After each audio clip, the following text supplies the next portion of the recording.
Class 12th आपकी आरोह पुस्तक में हम महादेवी वर्मा को गद्य भाग में पढ़ रहे थे आपके।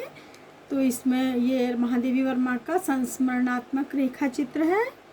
हम पेज नंबर 75 पर थे। तो देखिए पेज नंबर 75 लास्ट की 2 लाइनें देखिए, यहाँ से स्टार्ट करना है हमें। इसके अतिरिक्त भक्तिन का स्वभाव ही ऐसा बन चुका है कि वह दूसरों को अपने मन के अनुसार बना लेना चाहती है, पर अपने संबंध में किसी प्रकार के परिवर्तन की कल्पना तक संभव नहीं। वो खुद कोई परिवर्तन नहीं लाना चाहती अपने आप में, दूसरों को अपने अनुसार बना लेना चाहती है। इसी से आज मैं अधिक देहाती हूँ, पर उसे शहर की हवा तक नहीं लग पाई। मकई का रात का बना दलिया सवेरे मट्ठे से सौंधा लगता है। बाजरे के तिल लगाकर बनाए हुए पुए गरम कम अच्छे लगते हैं, मतलब ठंडे अच्छे लगते हैं। ज्वार के भुने हुए भुट्टे के हरे दानों की खिचड़ी बड़ी स्वादिष्ट होती है।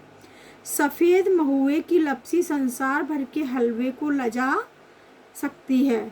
ये स्वाद किसने सिखाए महादेवी जी को? यह सभी मुझे क्रियात्मक रूप से सिखाती रही है। कौन? भक्तिन। पर यहाँ का रसगुल्ला तक भक्तिन के पोपले मुंह में प्रवेश करने का सौभाग्य प्राप्त नहीं कर सका।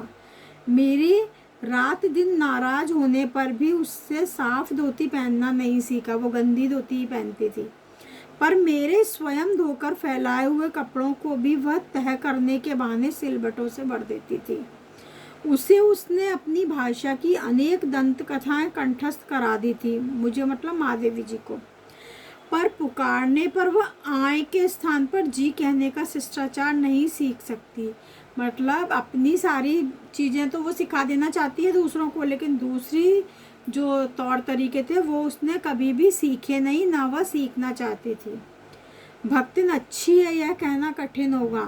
यह नहीं कहा जा सकता कि वह अच्छी है, क्योंकि उसमें दुर्गुणों का भी अभाव नहीं है। दुर्गुणों से भरी हुई है वह सत्यवादी हरिश्चंद्र नहीं बन सकती। पर नरो व कुंजरो व कहने पर भी विश्वास नहीं करती। मेरे इधर उधर पड़े रुपए पैसे भंडार गृह की किसी मटकी में कैसे अंतरहित हो जाते हैं, यह रहस्य भी भक्तिन जानती। जो इधर उधर पैसे पड़े रहते थे उनको उठा लेती थी, पर उस संबंध में किसी के संकेत करते ही कि उसने उठाए हैं तो वो उसे शास्त्रार्थ करने के लिए चुनौती दे डालती थी। और अगर स्वीकार कर लेना किसी तर्क शिरोमणि के लिए संभव नहीं। पर और अगर मान लीजिए वो पकड़ी भी जाती ना, तो फिर पता है क्या कहती? यह उसका अपना घर ठहरा, रुपया पैसा इधर उधर पड़ा देखा, संभाल कर रख लिया, तो यह क्या चोरी है? उसके जीवन का परम कर्तव्य था मुझे प्रसन्न रखना, और जिस बात से मुझे क्रोध आ सकता था उसे बदल कर इधर उधर करके बताना। क्या झूठ है? इतनी चोरी, इतना झूठ तो धर्मराज महाराज में भी होगा, नहीं तो वह भगवान जी को कैसे प्रसन्न रख सकते और संसार को कैसे चला सकते? शास्त्र का प्रश्न भी भक्तिन अपनी सुविधा के अनुसार सुलझा लेती थी। मुझे स्त्रियों का सिर घुटाना अच्छा नहीं लगता था। महादेवी जी को अच्छा नहीं लगता था कि वो अपना सिर घुटा लेती थी, बाल कटवा लेती थी। अतः मैंने भक्तिन को रोका। उसने अकुंठित भाव से उत्तर दिया। क्या बोला? कि शास्त्र में लिखा है कि, तो कौतूहलवश महादेवी जी पूछ बैठी, क्या लिखा है? तुरंत उत्तर मिला, तीर्थ गए मुड़ाए सिद्ध। कौन से शास्त्र का यह रहस्यमय सूत्र है, यह जान लेना मेरे लिए संभव ही नहीं था। अतः मैं हार कर मौन हो रही, चुप हो गई महादेवी जी। भक्तिन का चूड़ा कर्म हर बृहस्पतिवार को एक दरिद्र नापित के गंगा जल से धुले उस्तरे द्वारा यथाविधि निष्पन्न होता रहा। मतलब हर गुरुवार को वो अपना सिर के बाल कटवाती रही।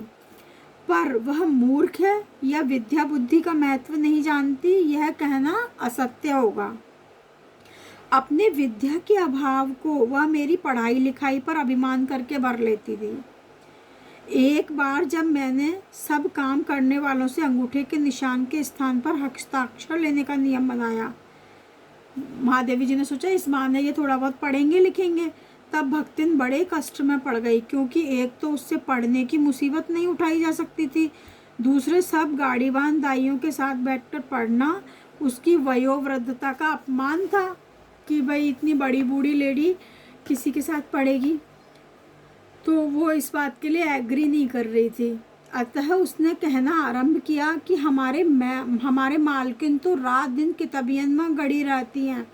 अब हमहू पढ़े लागब तो घर गृहस्थी कौन देखी सुने, कि हम भी अगर पढ़ने लिखने लग जाएंगे तो ये घर गृहस्थी को कौन देखेगा सुनेगा। पढ़ाने वाले और पढ़ने वाले दोनों पर इस तर्क का ऐसा प्रभाव पड़ा कि भक्तिन इंस्पेक्टर के समान क्लास में घूम घूम कर किसी के आई की बनावट, किसी के हाथ की मंथरता, किसी की बुद्धि की मंदता पर टीका टिप्पणी करने का अधिकार पा गई। मतलब जैसे क्लास का मॉनिटर होता है ना, पढ़ना लिखना कुछ नहीं था उसको मॉनिटर तो पढ़ता है, लेकिन वो सबका निरीक्षण करने लगी। उसे तो अंगूठा निशानी देकर वेतन नहीं लेना होता था, इसी से बिना पढ़े ही वह पढ़ने वालों की गुरु बन बैठी। वह अपने तर्क ही नहीं, तर्कहीनता के लिए भी प्रमाण खोज लेने में पटु थी। अपने आप को महत्व देने के लिए ही वह अपनी मालकिन को असाधारणता देना चाहती थी, पर इसके लिए भी प्रमाण की खोज ढूंढ आवश्यक हो उठती है। जब एक बार मैं उत्तर पुस्तकों और चित्रों को लेकर व्यस्त थी, तब भक्तिन सबसे कहती घूमी, ऊ बिचरियाऊ तो रात दिन काम में झुकी रहती है और तुम पचे घूमती फिरती हो। दूसरे जो वहाँ कर्मचारी थे उनको कहती है कि बेचारी मालकिन तो दिन रात किताबों में घुसी रहती हो, तुम लोग घूमते फिरते हो, चलो तनिक हाथ बटाई लो, मतलब चलो तो घूम रही हो तो मेरे ही काम में हाथ बटा लो जरा सा। सब जानते थे कि ऐसे कामों में हाथ नहीं बटाया जा सकता। सब ये जानते थे कि महादेवी जी जो कार्य करती हैं उसमें हाथ नहीं बटाया जा सकता। अतः उन्होंने अपनी असमर्थता प्रकट कर दी और भक्तिन से अपना पिंड छुड़ाया। बस इसी प्रमाण के आधार पर उसकी जो सब अतिशयोक्तियाँ अमरबेल सी फैलने लगी। उसकी मालकिन जैसा काम कोई जानता ही नहीं, इसी से तो बुलाने पर भी कोई उनका हाथ बटाने की हिम्मत नहीं करता। पर वह स्वयं कोई सहायता नहीं दे सकती थी। इसे मानना अपनी हीनता स्वीकार करना है। इसी से वह द्वार पर बैठकर बार बार कुछ काम बताने का आग्रह करती है। कभी उत्तर पुस्तकों को बांधकर, कभी अधूरे चित्रों को कोने में रखकर, कभी रंग की प्याली धोकर और कभी चटाई को आंगन से आंचल से झाड़कर वह जैसी सहायता पहुंचाती है, उससे भक्तिन का अन्य व्यक्तियों से अधिक बुद्धिमान होना प्रमाणित हो जाता है। वह जानती है कि जब दूसरे मेरा हाथ बटाने की कल्पना तक नहीं कर सकते, तब वह सहायता की इच्छा को क्रियात्मक रूप देती है। इसी से मेरी किसी पुस्तक के प्रकाशित होने पर उसके मुख पर प्रसन्नता की आभा वैसे ही उद्भाषित हो उठती है जैसे स्विच दबाने से बल्ब में छिपा आलोक। जैसे स्विच ऑफ होता है, बल्ब अंधेरा रहता है, और जैसे ही बल्ब जलाते हैं, स्विच दबाते हैं तो बल्ब का उजाला चारों तरफ फैल जाता है। ऐसे ही महादेव जी की जब कोई पुस्तक प्रकाशित होती थी तो वह खिल उठती थी।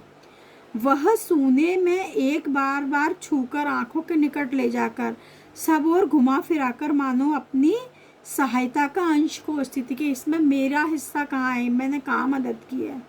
और उसकी दृष्टि में व्यक्त आत्मघोष कहता है कि उसे निराश नहीं होना पड़ता। यह स्वाभाविक भी है।